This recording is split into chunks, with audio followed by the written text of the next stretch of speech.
Soy Jon Mikel Zabala Iturriaga-Goitia, soy profesor de Deusto Business School en el campus de San Sebastián de la Universidad de Deusto y también soy miembro de la Creu de Innovandis, del programa de la formación en innovación y emprendimiento que ofrece la Universidad de Deusto. A su vez también fui nombrado miembro de la Fundación Española para la Innovación, COTEC, y de la Academia Vasca de las Ciencias, las Artes y las Letras, Jaquiunde. Pues en esta investigación lo que nosotros hacemos es analizar las capacidades que son necesarias para implementar una política de compras públicas que fomente la innovación. Los estados compran muchas cosas.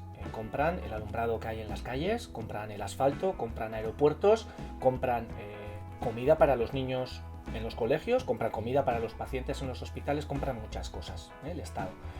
En las estadísticas que existen a este efecto se calcula que aproximadamente en Europa, los países europeos, de 100 euros que se invierten en el PIB, del 100% del PIB, pues prácticamente el 20%, depende del país, pero aproximadamente el 19-20% es compra pública, es compras que hace el Estado.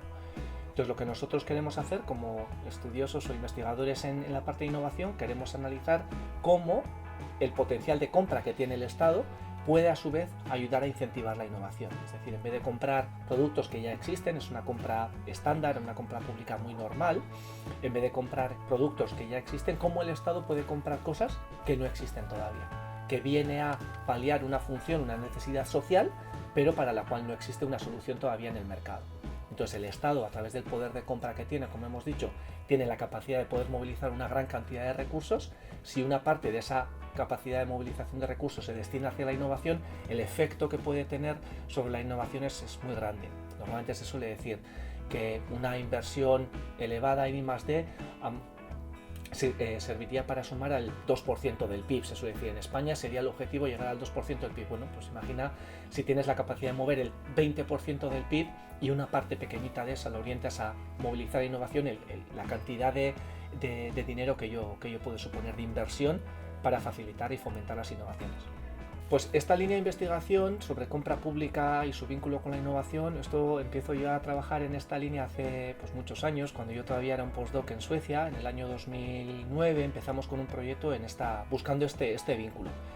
Entonces desde entonces pues hemos conceptualizado mucho sobre el potencial, hemos hecho muchos ejemplos prácticos, tenemos una base científica bastante importante después de más de 10 años de investigación sobre esto.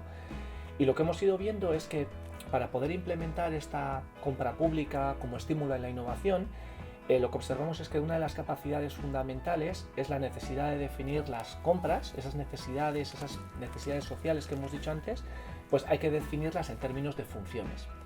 Generalmente los estados son muy adversos al riesgo, no les gusta asumir demasiados riesgos por el coste político que ello puede tener, ¿no? Entonces, cuando los estados quieren comprar algo, quiero comprar una carretera, quiero comprar exactamente los kilómetros de carretera que quiero y el tipo de asfalto que quiero, con lo cual a la hora de establecer esas compras públicas se establecen criterios principalmente técnicos. Quiero que mi tren de alta velocidad que vaya de San Sebastián a Sevilla tenga 6 vagones. No van a ser ni 7 ni 5, tienen que ser 6. Pero a lo mejor para la función que quieres conseguir, esa necesidad, facilitar la movilidad de los ciudadanos dentro de un mismo país, el hecho que tenga 6, que sean 5, que sean 7 es indiferente. Lo que queremos es facilitar esa movilidad y que esa movilidad se produzca en el menor tiempo posible. Entonces, a través de esos múltiples casos que hemos estudiado, lo que vemos es que esas necesidades, esos requerimientos que se establecen en el call, en la llamada en la convocatoria de la compra pública, son mucho más eficaces cuando se hace en términos funcionales. Yo quiero que los ciudadanos que vayan de San Sebastián a Sevilla puedan hacer el recorrido en 5 horas. ¿Cómo lo haces? Pues habrá algunos que decidan, quiero hacer en motores de combustión, otros que digan, yo voy a hacer con motores eléctricos, otros pueden decir, yo quiero hacer con una tecnología que permita, a través de los nanomateriales, una circulación o que reduzca las fricciones. Puede haber múltiples respuestas tecnológicas posibles para paliar esa necesidad, para facilitar esa movilidad en este caso. Lo mismo podríamos poner muchos ejemplos que hemos estudiado. Entonces la constante que se ha repetido siempre es la necesidad de definir las compras en términos funcionales. Entonces hace unos años, en el año 2017 y 2018, tuvimos un proyecto de investigación que coordinaba la Comisión Europea en el que participábamos nosotros y en el que participaban también las agencias que facilitan y que implementan la compra pública en Europa en 15 países de la Unión Europea. Con lo cual estuvimos trabajando con estas agencias o estos ministerios. En muchos países la responsabilidad de la competencia de la compra pública recae en un ministerio, pues el Ministerio de Industria, el de Economía, etcétera.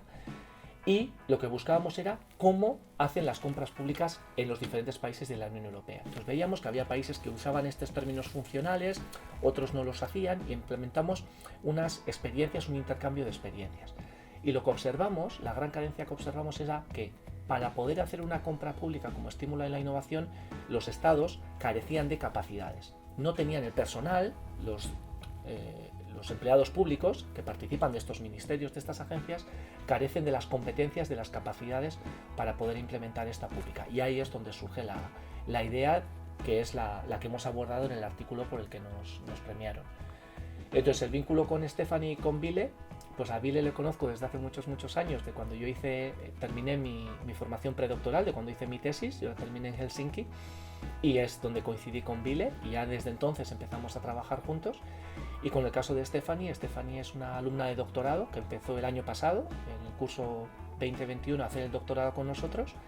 Y bueno, pues a medida que fuimos estableciendo el vínculo en la investigación, pues vimos que su línea de investigación y la mía tenían muchos aspectos en común, y es cuando pues empecé a compartir con ella los resultados que habíamos obtenido en aquella investigación que hicimos en el 17 y en el 18 con la comisión, y vimos que pues aquello tenía sentido llevarlo a un nivel de conceptualización mayor. Entonces ella se suma al proyecto y empezamos a ponernos de nuevo en contacto con Ville, que también había participado en este proyecto de investigación del que hemos hablado, y ahí es donde entre los tres definimos un poco el objetivo del artículo y empezamos a escribirlo.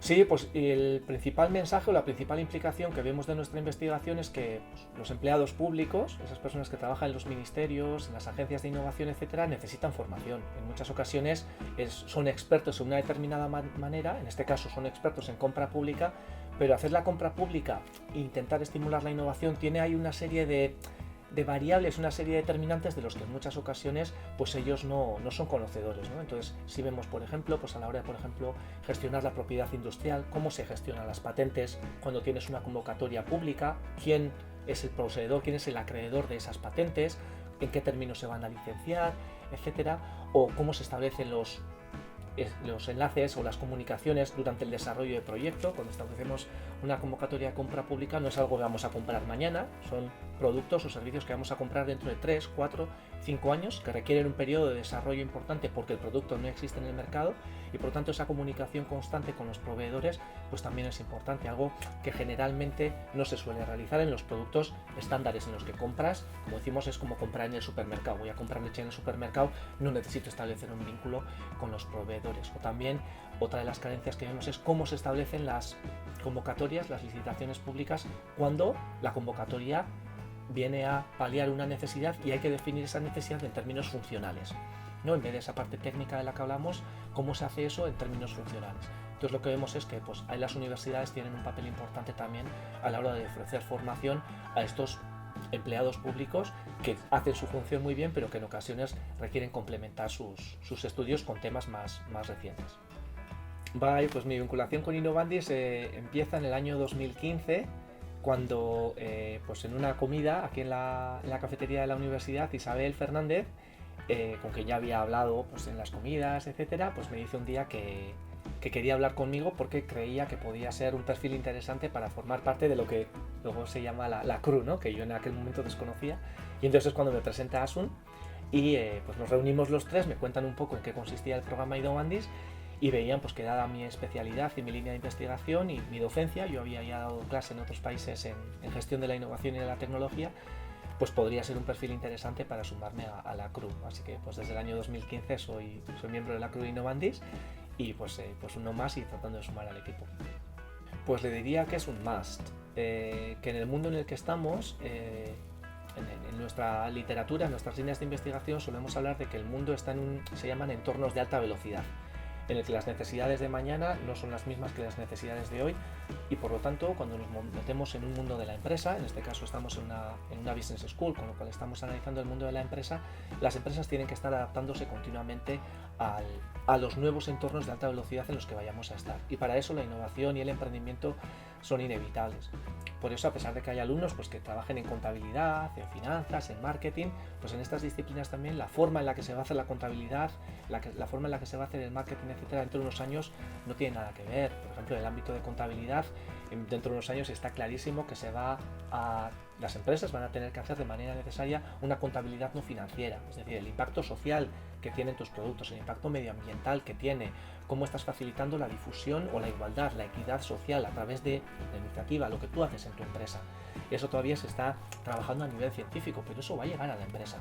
Con lo cual, un alumno o una alumna que solo piensa en la contabilidad como hacer un balance y hacer unos números, pues dentro de unos años va a carecer de esas competencias. Por lo tanto, el innovar y el emprender es algo que les va a acompañar, yo creo que de por vida, y es algo a lo que nosotros pues desde Innovandis les podemos ayudar, o al menos darles ese primer empujoncito para que haya una serie de términos que les resulten familiares y que los usen de la manera adecuada. Es decir, que la innovación no es lo mismo que una invención, que no es lo mismo que la creatividad o que la vigilancia, la innovación no es lo mismo que la tecnología. Pueden estar vinculados, pero no son los mismos conceptos. Entonces es importante que ellos, cuando estén hablando de innovación, sepan de lo que están hablando, cuando estén hablando de tecnología, sepan de lo que están hablando, etcétera.